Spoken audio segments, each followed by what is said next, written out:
চাইছে। একটি গাছ কখনো এটা নিয়ে দুঃখী হয় না যে কতগুলো ফুল ঝরে গেছে বা কতগুলো ফুল ছিঁড়ে নেওয়া হয়েছে, বরং একটি গাছ সবসময় নতুন ফুল তৈরি করতে ব্যস্ত থাকে।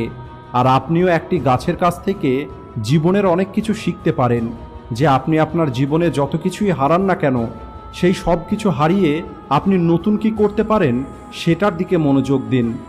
কখনোই নিজেকে অন্য কারোর থেকে কম মনে করবেন না, কারণ সবার জীবন আলাদা।